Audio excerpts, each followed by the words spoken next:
At 11:51 p.m., my phone lit up the way truth does. Sharp, merciless.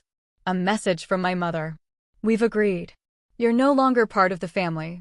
Don't come to any gatherings. No call, no hesitation. Just a digital exile. Seconds later, my sister hearted the message like betrayal was a team sport. I didn't cry. I didn't ask why. I just opened my laptop, pulled up every bill, every account, every payment I'd made for them, and started clicking cancel. By 12:03 a.m., their world started flickering in the dark. Hook 1. But what if cutting ties meant cutting off more than just family? Before I tell you what happened next, tell me where are you listening from, so I know I'm not the only one who's ever had to turn the lights off on family. When the screen went dark, the silence in my apartment felt heavier than the city outside. The hum of the fridge, the faint tick of the wall clock, it all sounded like witnesses. I sat there, hand still on the keyboard, heart steady in a way that scared me. Anger wasn't loud this time. It was clinical. For years, I'd been the silent investor in their version of family. The mortgage that never defaulted, my name. The car insurance that somehow renewed itself. My account, every late bill, every emergency, every tearful phone call that began with, "We just need a little help this month," I'd covered it. I told myself it was love, responsibility, the right thing to do. Now, I realized it had been a subscription with me footing the bill. I looked around my apartment. Everything was neat, labeled, color-coded. My coping mechanism. After a childhood spent in chaos, I'd built order out of noise. But tonight, the order turned against me. Every neatly filed receipt, every automatic payment felt like a paper trail of my own gullibility. I used to think love was endurance. That if I stayed quiet and kept giving, they'd eventually see I was worth keeping. Hook 2. Want to know how one midnight decision exposed years of hidden betrayal? My mother had raised me on guilt like it was a family recipe. Small portions served often. My sister Kayla was the golden child, loud, charming, allergic to consequences.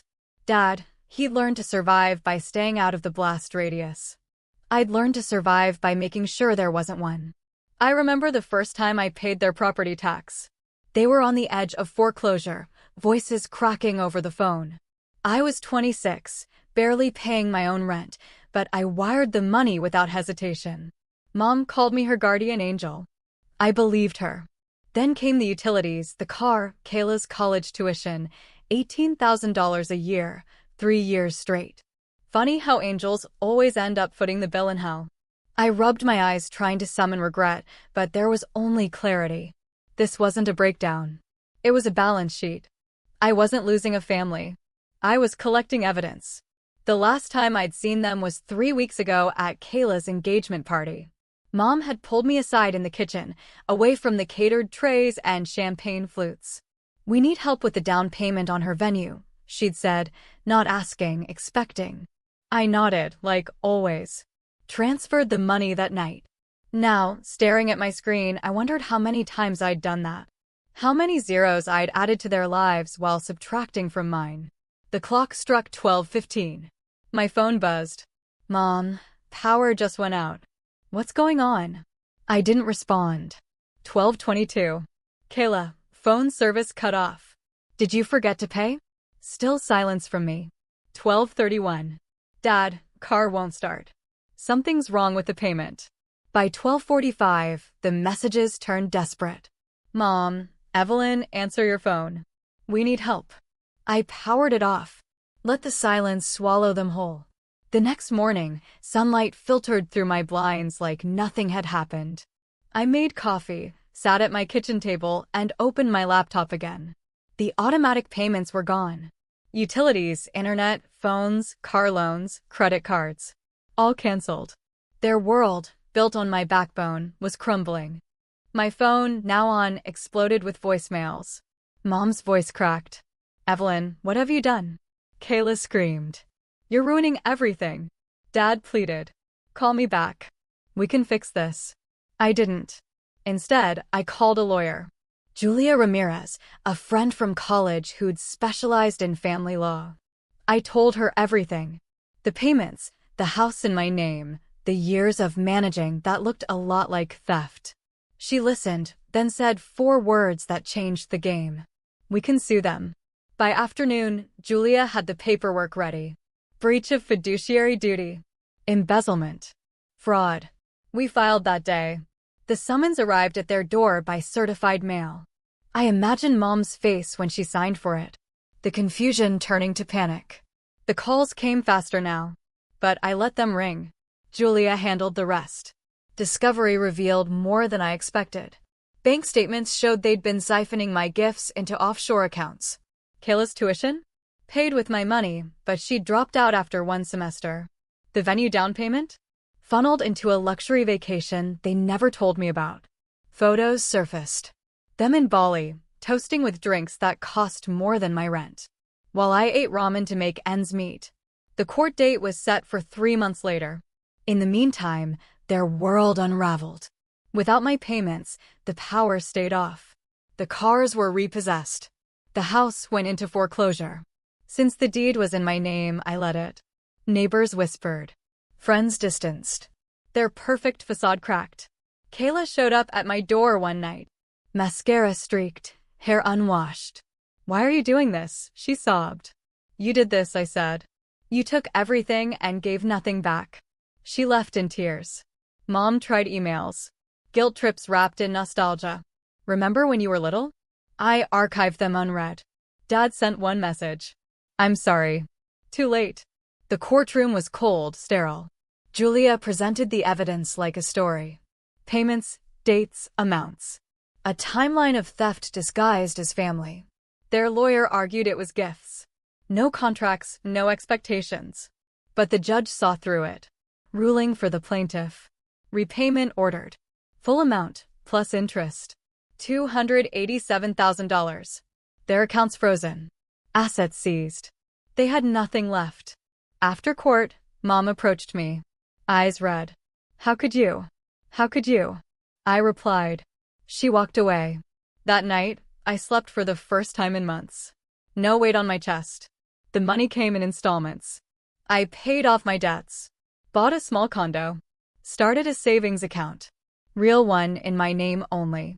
Julia became a friend. We had coffee every month. You reclaimed your life, she said.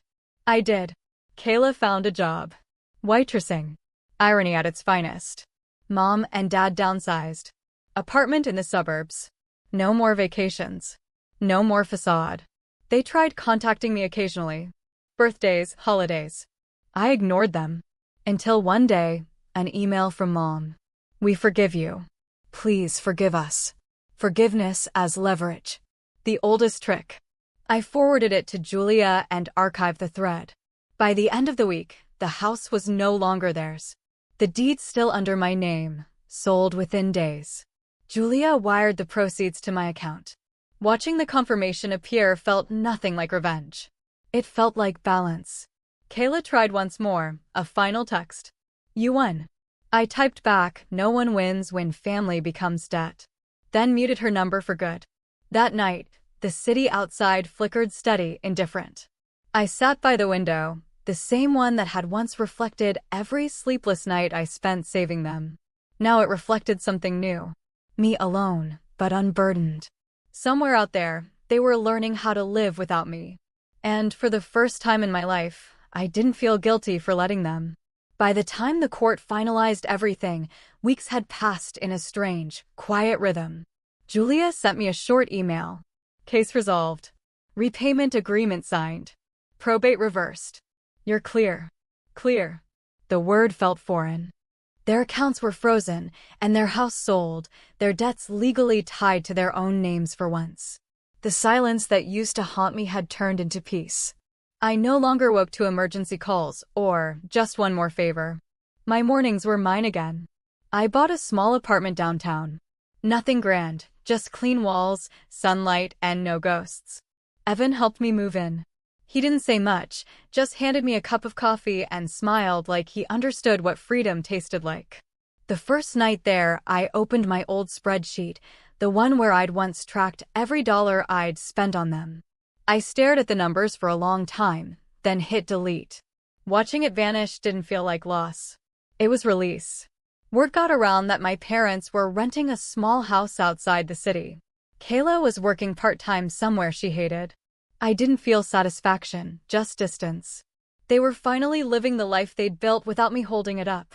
That night, for the first time in years, I slept through till morning. No guilt, no noise, just the steady, quiet hum of a life that finally belonged to me. A month later, I visited my grandmother's grave. I laid down tulips, her favorite, and whispered, "It's done." The wind felt like an answer. Peace isn't loud. It's quiet, steady, earned. If you've ever had to walk away from the people who broke you, know this. You're not alone. And you're not cruel for choosing peace. If this story hit home, explore the Family Betrayal playlist for more true stories like mine. And don't forget to subscribe and turn on the bell so you never miss the next chapter.